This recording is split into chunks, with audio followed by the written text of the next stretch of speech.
శుభ్రమైన కైలాసం ఉండగా, ఇంత ఐశ్వర్యం ఉండగా, చింతామణి గృహం ఉండగా శ్మశానంలో ఎందుకుంటున్నారని అడిగింది.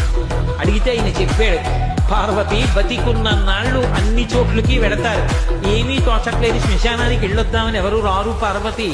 నేనంతవాణ్ణంటాడు, పొరుగ్గా ఉన్నానంటాడు, చల్లగా ఉన్నానంటాడు, పండితుణ్ణంటాడు, పద్యాలు నాకు నోటికొచ్చంటాడు, ఉపన్యాసం చెప్పగలనంటాడు, నాకు పాటలొచ్చంటాడు, నేను నాట్యం చేస్తానంటాడు, నేను అధికారినంటాడు, నా దగ్గర డబ్బు ఉందంటాడు, నేను పాట పాడగలనంటాడు. ఇన్ని ఉన్నాయనుకున్న వాడిలోంచి ఊపిరి బయటికి వెళ్ళిపోయిన తరువాత వాడిని తీసుకెళ్లి 4 కొత్త కర్రల మీద పడుకోబెట్టి చాప చుట్టి తాడు కట్టి పైన నూలుబట్ట కప్పి తీసుకొచ్చి అన్నీ తీసేసి కర్రల మీద పడుకోబెట్టి కాల్చేస్తుంటే జీవుడు లేచి నిలబడి పుర్రె పగిలిపోయిన తరువాత కన్న కొడుకు కూడా స్నానం చేసి వెళ్ళిపోతుంటే చీకటి పడిపోయాక, అయ్య బాబోయ్ చుట్టూ ఉగ్రభూతాలు, నా వాళ్ళన్న వాళ్ళు లేరు, వీళ్ళని నమ్ముకున్నాను, ఒక్కడు లేడని ఏడుస్తుంటే నేనున్నాను రా అని చెప్పడానికి నేను కూడా లేకపోతే చచ్చిన వాడు 1000 మాటలు చచ్చిపోతారని అక్కడ ఉన్నారు పార్వతి.